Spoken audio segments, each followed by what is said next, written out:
सर्वे भवन्तु सुखिनः।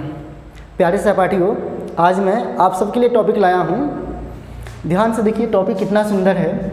Reason for rapid growth of service sector in India, यानी भारत में सेवा क्षेत्र में तेज समृद्धि हो रही है, इसके कारण क्या है। मेंस राइटिंग के लिए ये काफ़ी इम्पोर्टेंट टॉपिक है और इसमें इतना सारा डेटा दिया गया है। अगर इसको आप लोग मेंस राइटिंग में करते हैं तो निसंदेह आपके मार्क्स अच्छे आएंगे। क्या है ये, क्यों है ये, इन बातों को समझेंगे और जानेंगे। सबसे पहले देखेंगे economic activity by specialist person, यानी जो विशेषज्ञता हासिल किए हैं लोग, स्किलफुल पर्सन हैं, उनके द्वारा इकोनॉमिक एक्टिविटी का परफॉर्मेंस होना।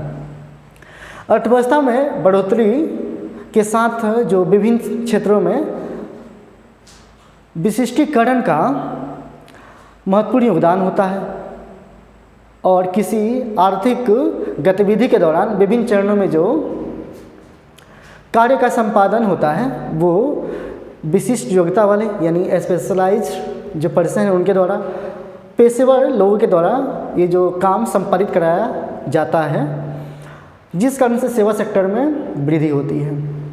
और ये वृद्धि कैसी है, व्यापक है, क्योंकि ये जितनी भी एक्टिविटी है उसकी किसके द्वारा हो रही है, स्किलफुल पर्सन के द्वारा।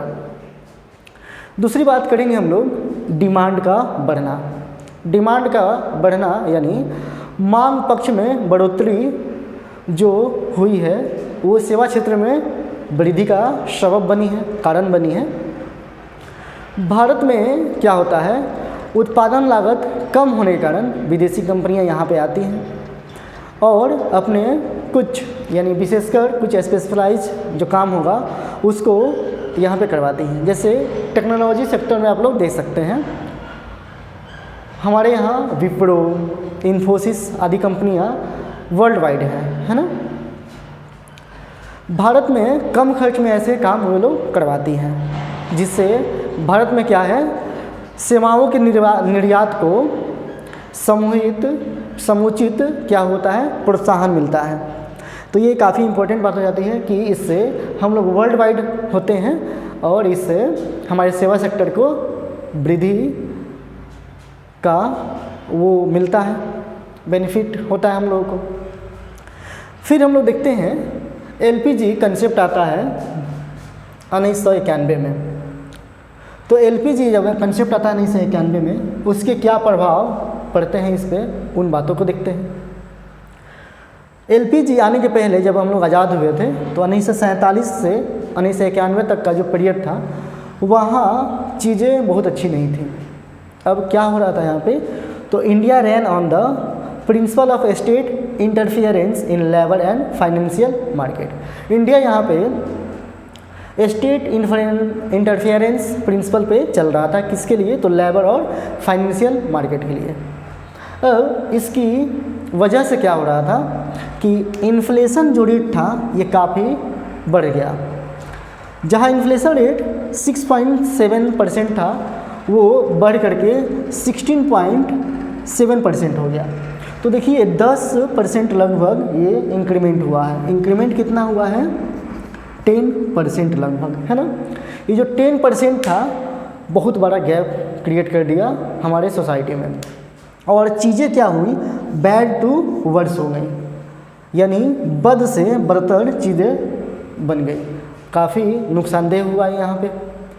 जब ये बातें चल रही थी हमारे समाज में तो यहाँ पे उदारीकरण की नीतियों के फलस्वरूप बैंकिंग में, सेवा सेक्टर में, परिवहन और संचार आदि चीज़ों में हम लोग को परिवर्तन देखने को मिलता है।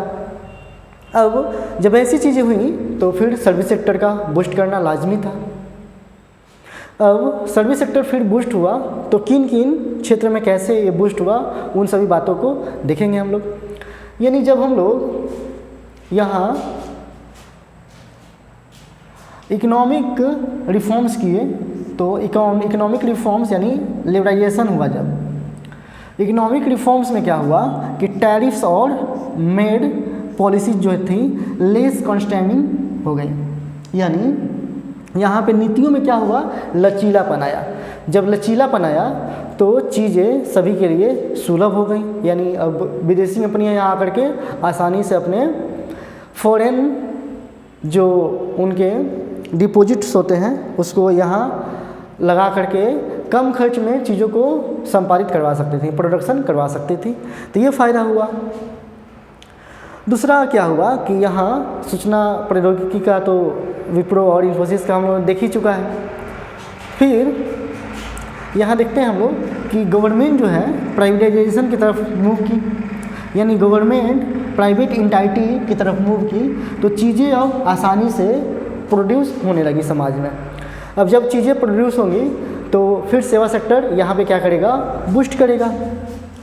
तो सेवा सेक्टर क्या हुआ, बूस्ट किया, क्योंकि लोगों की तो आवश्यकता होगी। जहाँ भी टेक्नोलॉजी की बात होगी, जहाँ भी प्राइवेट सेक्टर की बात होगी, तो वहाँ पे स्किलफुल पर्सन ही चाहिए, है ना। सिंपल सी बात सोचिए, आप लोग घर में जब अपने आस पड़ोस में देखते हैं तो कोई भी व्यक्ति सारा काम लगभग घर का कर लेता है, लेकिन एक कंप्यूटर इंजीनियर जो है वो जा कर के मैकेनिकल इंजीनियर का काम नहीं कर सकता है, क्योंकि उनका एरिया जो है अलग अलग एरिया है। ओके, तो ऐसे सर्विस सेक्टर में लोगों का डिमांड बढ़ा, सर्विस सेक्टर ज़्यादा हुई। और वहीं ग्लोबलाइजेशन हुआ जब, यानी कमर्शियल एक्टिविटीज़ जो थी ग्लोबली हो गई।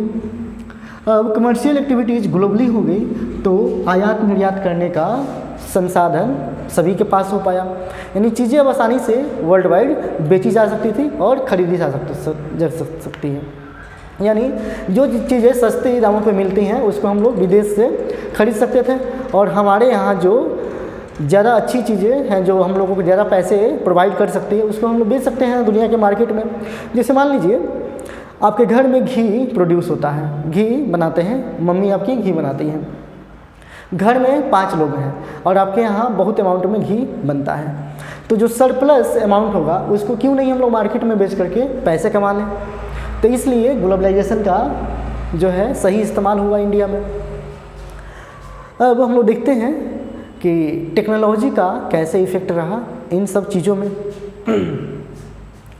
जब टेक्नोलॉजी आया तो इसका डायरेक्ट असर जो है हमारे समाज में पड़ा। टेक्नोलॉजी जैसे ही इंक्रीज किया तो सर्विस सेक्टर बूस्ट किया, यानी ये बूस्ट किया और चीज़ें क्या कर गई, बूम कर गई। इसमें क्या होता है कि इंटरनेट सिस्टम आया। जैसे इंटरनेट आया तो आप लोग देखें कैसे दुनिया ग्लोबली जुड़ गया। आप लोग यहाँ बैठे बैठे अमेरिका की बातें जान सकते थे अब आसानी से।